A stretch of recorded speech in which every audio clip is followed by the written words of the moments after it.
Hi, I'm Janet Prey. And I'm Jessica Johnson.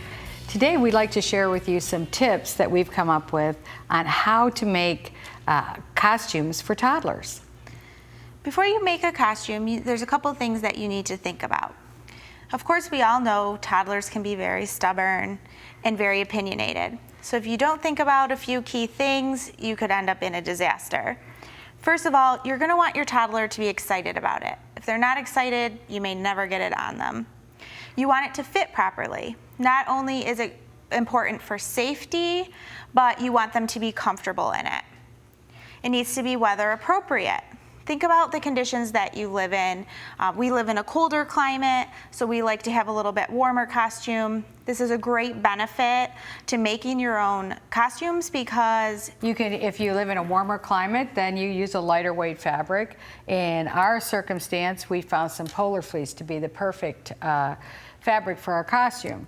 So now that we've decided what the child wants to be for this particular event, we have to go to the fabric store.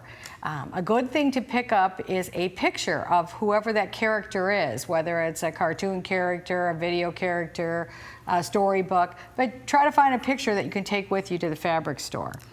Then you'll choose the pattern that best fits the silhouette. Now, the pattern companies have a lot of costumes today, so it's really fun, but they don't have every character your child might want to be. My daughter wanted to be a specific cartoon character, which ended up being a dog. So we went with a dog costume. And that pattern seemed to fit our silhouette, but we did know that it wasn't likely to be the perfect fit for her little body. So we knew when we got back to the studio we'd need to make some pattern adjustments. But we chose the fabrics that would best suit a costume that would be worn outdoors in the fall in Michigan. And so we use polar fleece. Yeah, it's important when you're shopping for your fabric to keep a couple things in mind. Like she said, the weather. We live in Michigan. It's very cold. You don't want your child's costume to be covered up by a coat the entire time. Correct. You want it to be comfortable. You don't want it to be itchy or scratchy or too tight, and then they just want to take it off the entire time.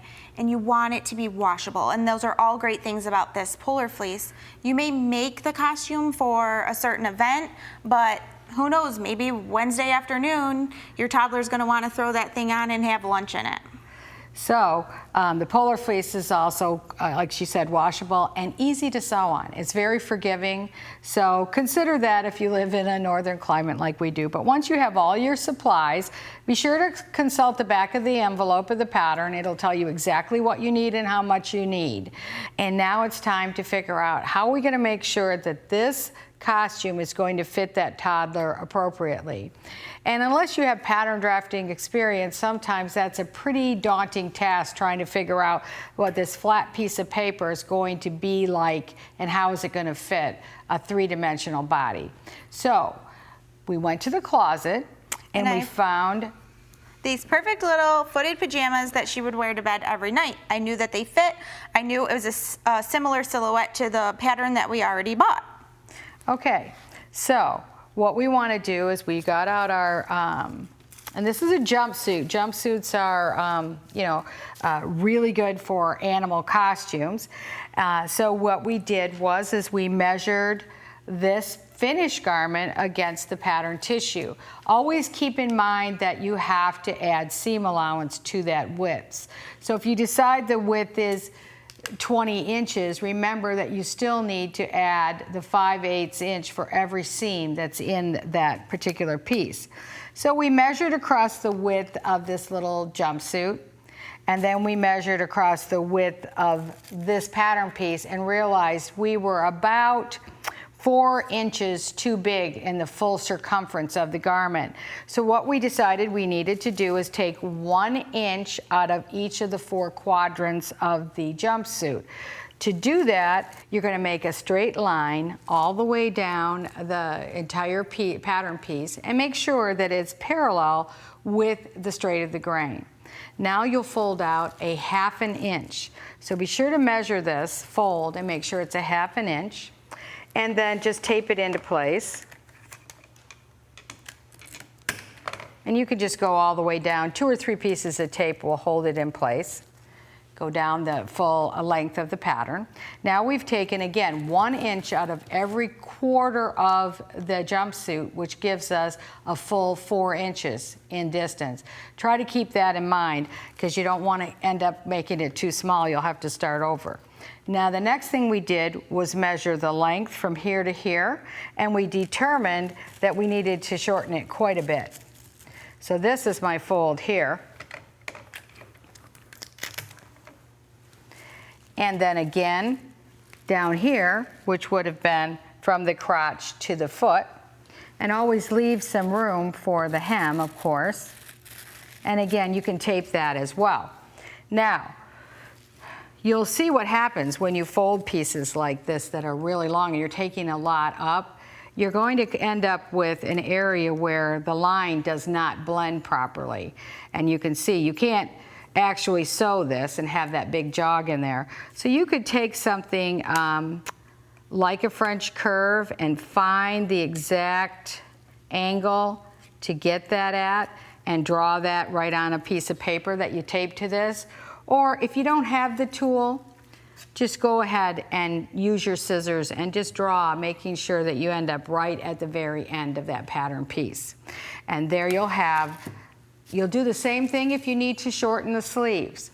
There's always shortened lengthened lines that go horizontally across the pattern piece. Find that. That's where the pattern drafter has determined the most appropriate place to shorten that garment. So once you have all your pattern pieces prepared, then it's just a very simple project to cut and sew. And then once you have that all figured out, you're going to want to put your accessories together, the little finishing touches on the garment. One thing that we came across was that we were looking for a specific character. The ears on this pattern weren't the same as the ears on the character. Of course, a toddler is going to notice that. So we just cut the ears down a little bit. The same goes for the tail. The original pattern piece for the tail looked like this. So we cut it out, put it together, and we ended up with a club. Probably not what we were looking for and didn't fit the size of the toddler. So what we actually did was found the tail on the monkey pattern and cut it down a little bit and filled it out. And it worked perfectly size-wise and with the costume and the character that we were looking for. Same thing goes for the spats, the little covers on the shoes or the paws of our dog. This is probably a little bit bigger than the foot of a toddler. So all I did was take a shoe and put it down, and I just did a quick, just trace around and tried to put it in the middle and just tried to follow the lines and cut it down so that it would fit more comfortably over her shoes. It's more comfortable, it's safety, she's not tripping on it, and easy peasy. We got, oh, go ahead. Well, that's what's really cool about spats in a costume is they can wear their regular shoes. And again, toddlers have to be comfortable. They don't understand all of the ceremony of wearing a costume. They just want to have fun and they want to be comfortable. So this way she can wear her own tennis shoes, and it's just as if she was wearing a pair of her own pajamas as well. Absolutely. It was perfectly comfortable. We could layer it with other garments underneath because it was cold. We got the vest and the little goggles to finish out the character, and it was a great success. It really was. We've got a couple of other costumes we've made for toddlers over here. And one of the things I wanted to point out is, okay, first of all, let's start with Cinderella. Cinderella has a lot of fabrics that would be very scratchy and itchy to a child. So when we did the underskirt to make the skirt stand way out, we lined underneath that, so none of the netting was coming up against the child. And those of you who have toddlers know it's scratchy. I don't want to wear it. So this one's been well worn for a couple of years. I made it just a little bit big in the waist, in the torso here, so that the child would get to wear it more than just a few months. Yeah, bigger is always better when they're growing so quickly. Exactly. And here we did a little rainbow costume, and this time I Velcroed the straps on, again, making it more adjustable. Not only should they wear it, maybe a cousin wants to borrow it, a neighbor, they're playing dress up. As they grow, the costume will, again, grow with them.